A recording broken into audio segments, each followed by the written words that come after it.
I think people are finally starting to get the message, and just that we want to really help women here locally that are having problems getting the tests they need.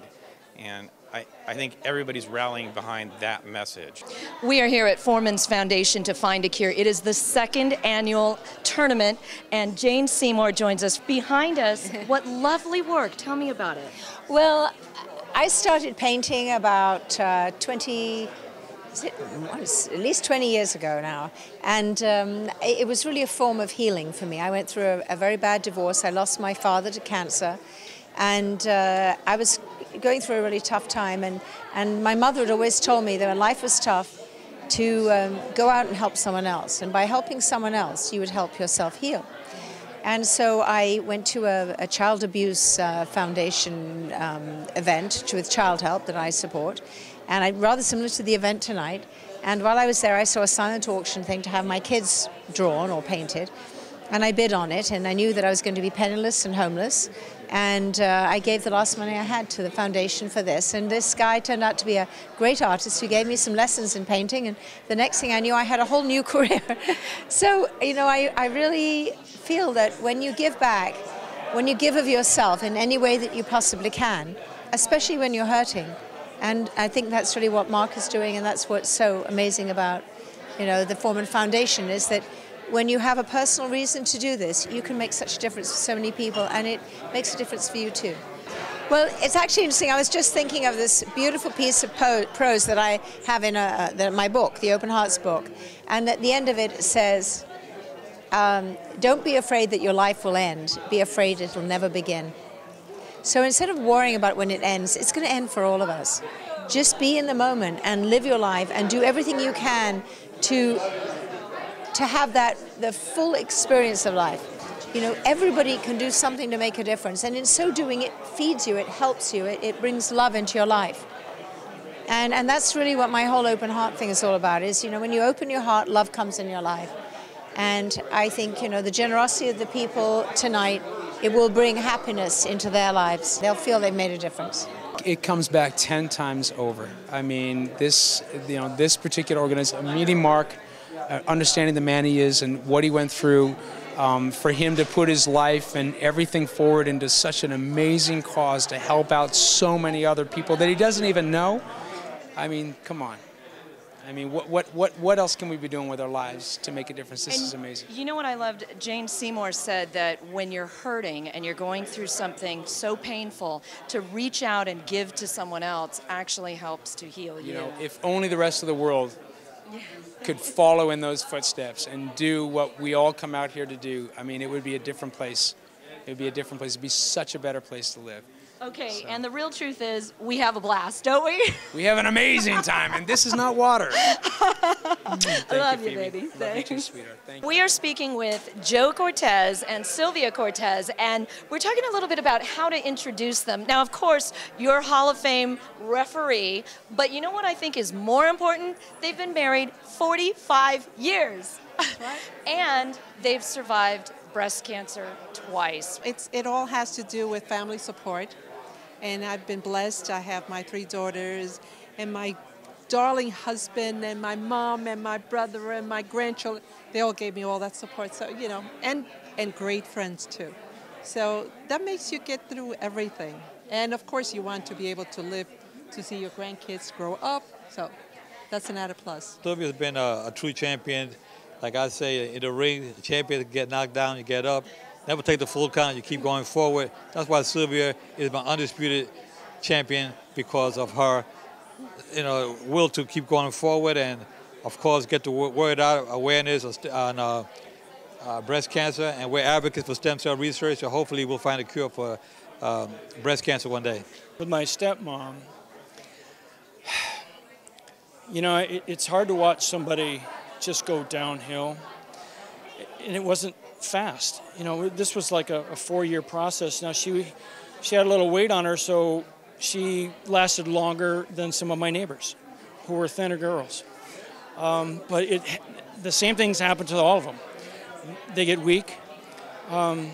Their will to survive kind of ebbs and flows, and if it's not their partner or their loved ones, you know, fighting for them and urging them on to hang in there,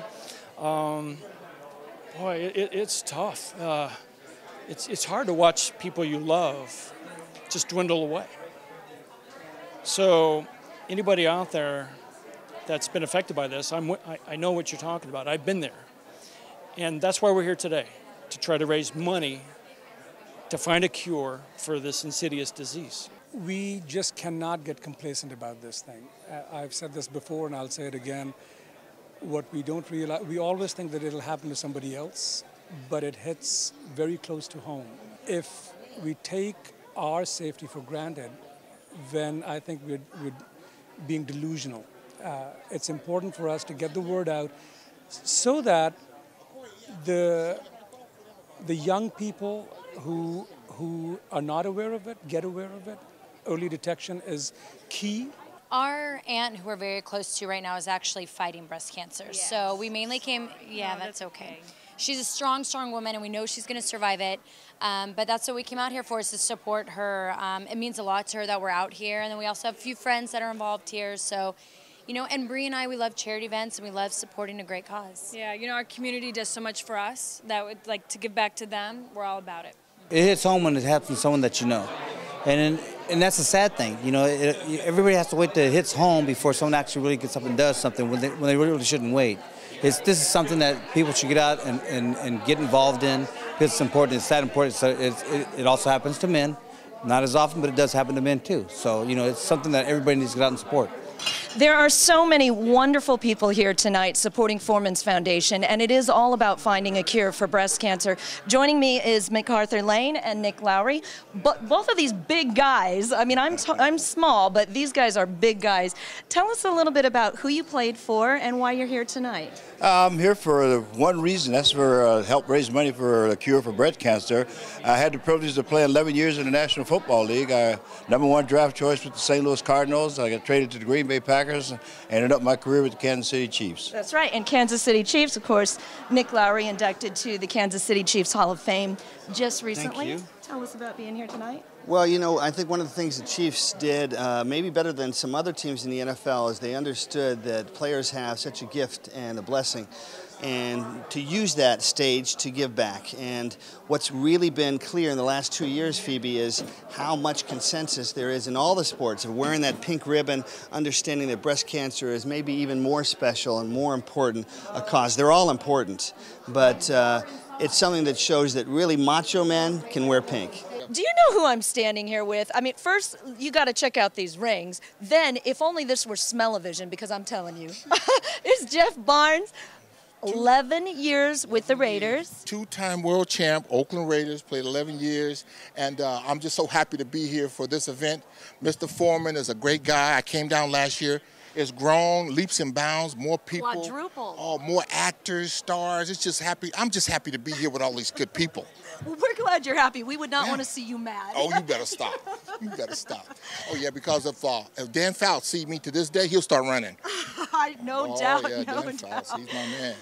Definitely, every time you go to a charity event, you meet a lot of guys that you don't get to see, you know, all the time. So it's a good thing for the players, and it's also, of course, a good thing for the charity that you're volunteering your time for.